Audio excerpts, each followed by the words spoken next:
Have you been wanting to start your small business for some time now, but you're just not quite sure where to even begin? And do you want the luxury of waking up and getting to work right from the comfort of your own home, plus creating your schedule however you want it? If you're new here, my name is Noelle and I am the owner of my small business NOELICREATES and a second small business called PUPPIELUXE. I started my first business NOELICREATES almost 2 years ago and since then grown it to a bigger scale where I can run it full-time right from home. In this video, I'll be sharing how to turn a thought into action and the steps you'll need to take to start a small business in general, but also how to run that business from home. If you're a returning subscriber, you'll know how long awaited this video has been, and if you're new here, make sure to subscribe to see all things small business on this channel, including behind the scenes, DIYs, hacks, tutorials, small business budgeting, tips for saving money, and so much more. I also just want to say that I won't be covering any legal things in this video just because the laws in every state and country are different, so I won't be touching too much on that, but anyways, let's just jump right into it. First, we're going to go over some preparations and some things that you really need to think about if you truly want to start this business.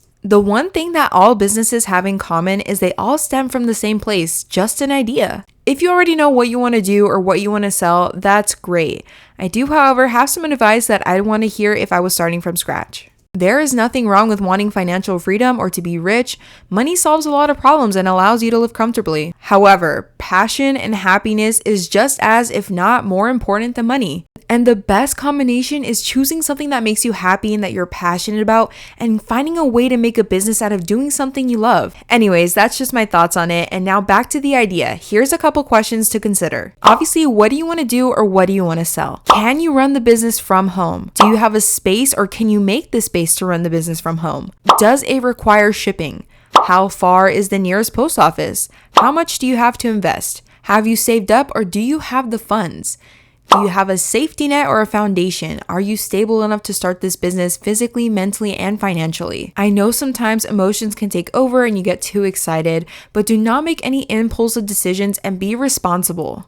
Do not blow all of your money and forget your financial obligations. And can you make the time to be consistent? This is the key to growth. So if you have to, are you willing to work all weekend to get it done? These are literally the bare minimum of things to consider, and I would make sure these check out before making any decisions. I don't want to set anyone up for failure, so you have to know that consistency and sustainability are key. Moving on to the research phase, it's now time to get informed and make a business plan. And I want to let you know what you're getting into, so let me just say this now and warn you for what's to come. Hours and hours and hours and hours and hours of research, and I don't say that lightly. This is all going to depend on the type of business that you want to do. For example, the research for how to start selling digital files online is going to look very different from something like how to start selling cups online. Regardless, here are some things that you should be researching and questioning. Will you be making your product? If not, where will you get it manufactured and how much does that cost? If yes, how do you make it? What does it take? What materials or supplies do you need and how much is that going to cost? Where do you find the supplies? Where are you going to sell that product? Are you going to make your own website through something like Shopify? Or are you going to do Etsy, Facebook Marketplace? And how much does that cost? If you make your own website, you will be responsible for the traffic to that website. Are you okay with that? What makes you different? Why will someone choose to buy from you? A lot of the times these things are overlooked, and it's so important to consider literally anything and everything, no matter how small or insignificant it may seem. You want to be informed as much as possible to make sure you have a much easier experience. Mind you, again, these are the bare minimum questions, and I highly encourage you to make a full plan on execution to see the bigger picture and strategize. Once you pass the research phase and have more insights on what it's going to take, now it's time for the setup. You'll first want to come up with a business name and logo.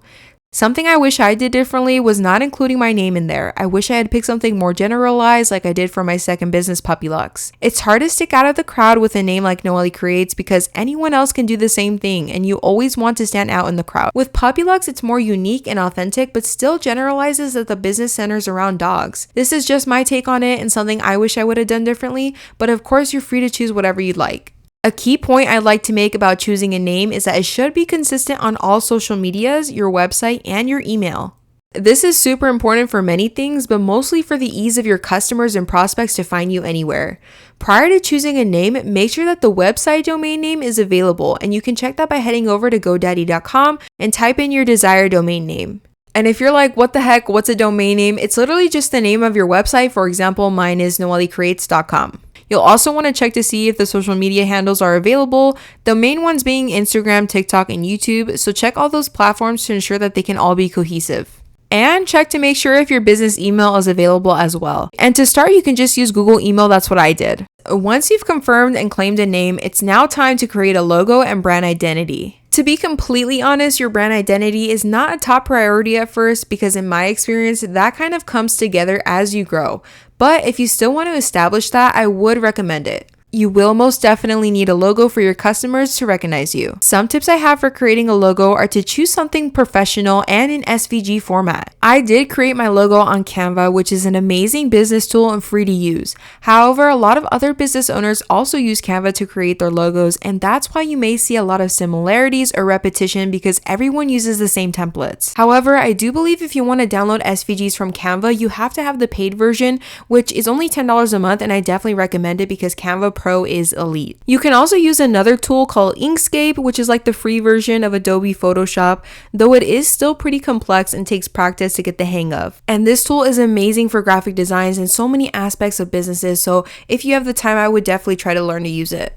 And on Inkscape, you will be able to create an SVG format logo on there, which is so important for many things down the line, but mostly important for looking professional and to be original and unique and authentic. And that's because you can create your logo from scratch, but it is okay to take inspiration from others. We all do it, but there is a fine line between inspiration, copying, and borderline impersonation. Now that you've kind of built the foundation, it's time to take action. And this could look like ordering all the supplies that you'll be needing and start practicing your craft, or if you're going to be using a machine, learn how to do that. And if you have physical products, you will want to get prepared, but do not overstock or make a bunch of products at once. Believe me, I made this mistake when I first started. I got too excited and started making a bunch of different things, and I had stuff sitting on the shelf for months and months. For example, if you're doing a t-shirt business, I recommend only ordering shirts in your size at first to practice on or to use for your product pictures and your marketing, your videos, because you don't want them to go to waste if they end up not selling. Side note, if you want to start a t-shirt or sweatshirt business, but you're on a budget,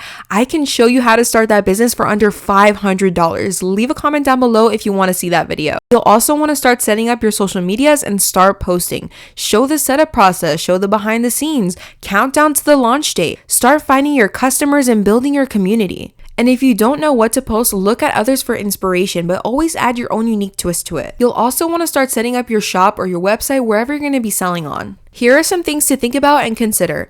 Do you want to ship only in your country, or will you do worldwide shipping? And what's that going to take, and how will you do it? You'll also want to come up with some store policies like shipping and refunds, and will you be accepting returns? How much will you charge for shipping, and will that be included in the price of your product? Will you offer free shipping? These are all things to think about. You're going to need some products for your website, so you want to start listing those.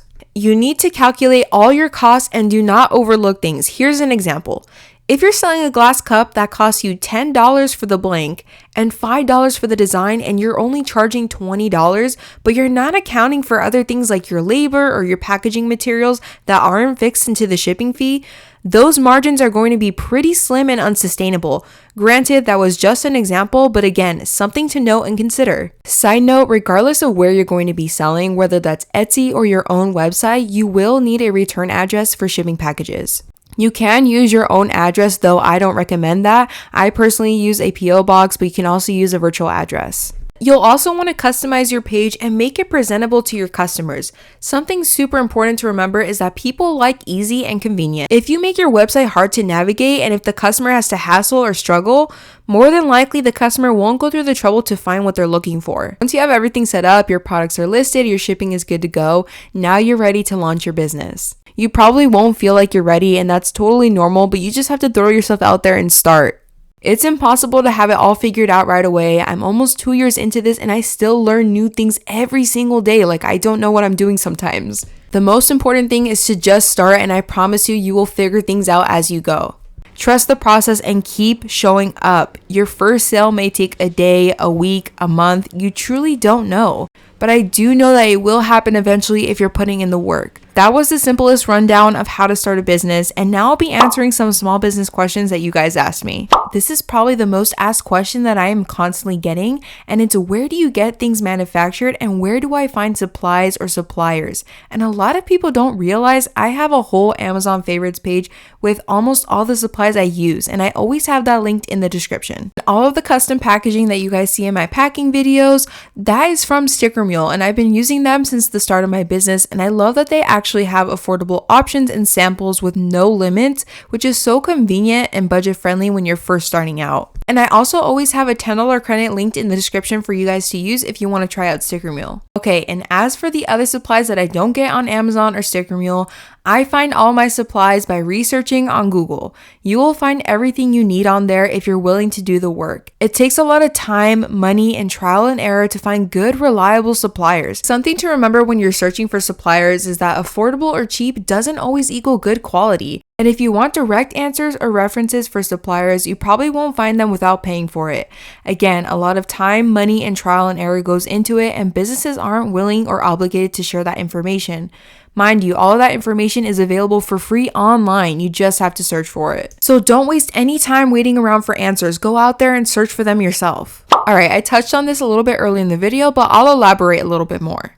This is really going to depend on the type of business that you're doing, but I still don't recommend overstocking at first. More particularly if your product involves different variations like sizes or colors.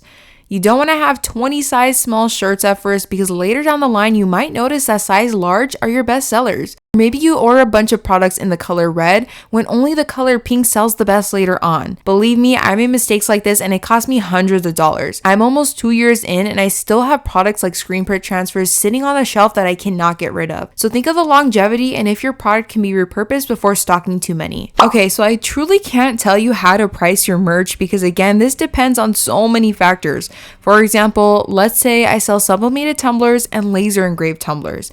Sublimated tumblers take more materials, but it only takes less than 2 minutes to press. On the other hand, laser engraved tumblers take less materials, but if you're doing something like a full wrap, that's going to take about 30 to 40 minutes, maybe more, depending on the details. You have to take into account the time, materials, machinery, and still think about paying yourself a livable wage.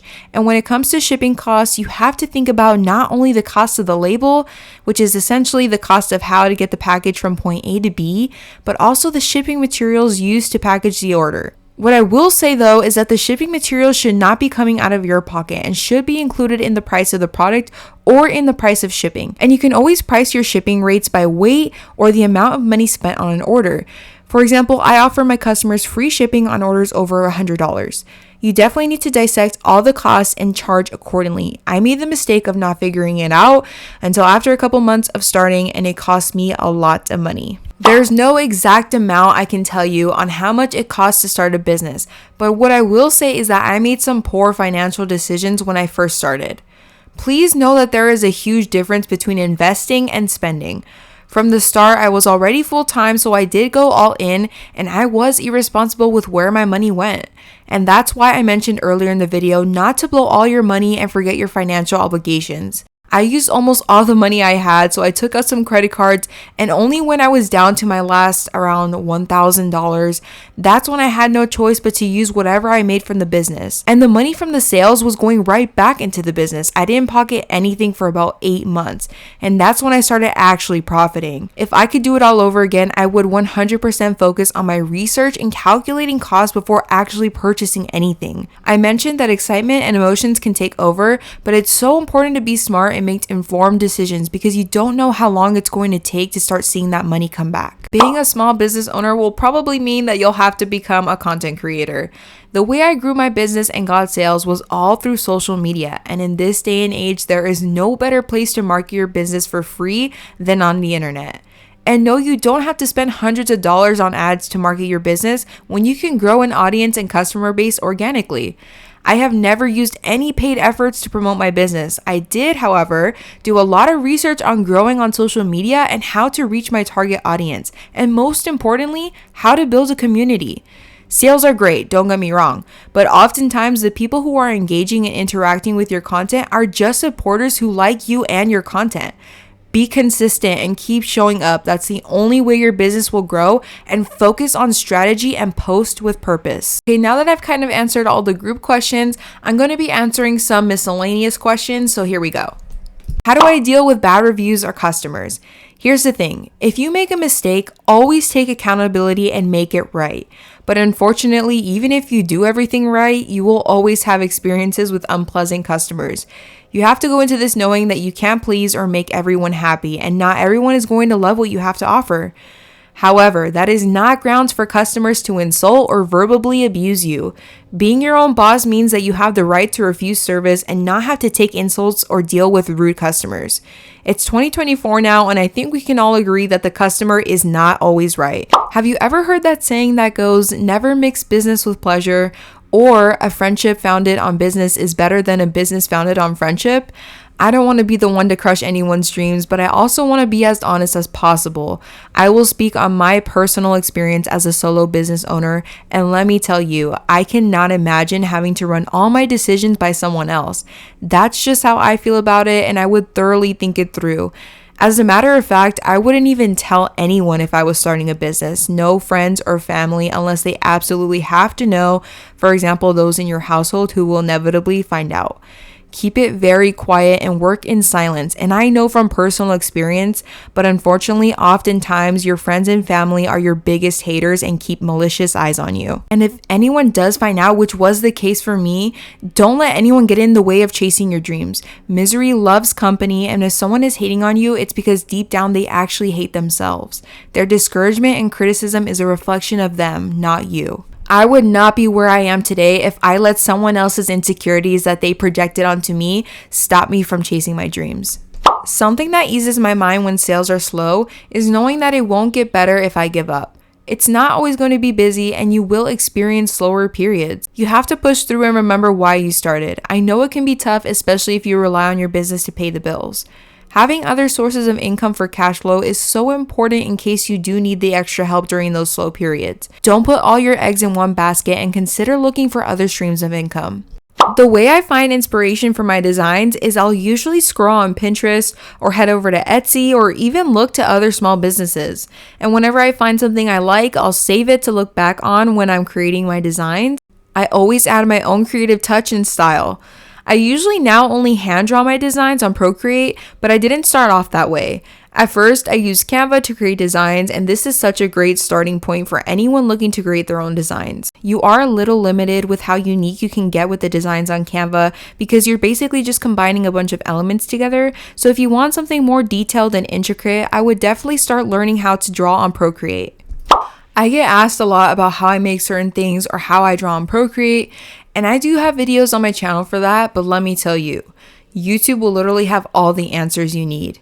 I know how to embroider, work a heat press, I do DTF printing, I do silhouette work, I use lasers, I know graphic design, and so many other things, and I am 100% self-taught. Everything I've learned was because of YouTube. Except sewing, my mom taught me that, so shout out to my mom, I love you. But anyways, guys, yeah, you don't need to pay anyone if you don't want to or take classes anywhere. All you need is the internet. Alright guys, I think that was pretty much all the questions, and I hope I covered the majority of them, but if there's anything I missed, leave them in the comments of this video and I will try to answer them for you. I really hope this video gave you the reassurance you need to start that business. Take the risk and do it without caring what anyone else has to say or think. It's a lonely road to success, but you gotta do what's right for you. Think about your future and what you see yourself doing for the rest of your life. Just a few years ago, I was working 2 jobs that made me miserable and drove me into a depression. My life had no purpose or meaning, and it felt like every day was a never-ending cycle of sadness. Fast forward to now, I am the happiest I've ever been, and I'm able to work from home, living off of multiple streams of income by doing something I love. And it was all because I took the risk and rolled the dice, and you can do it too.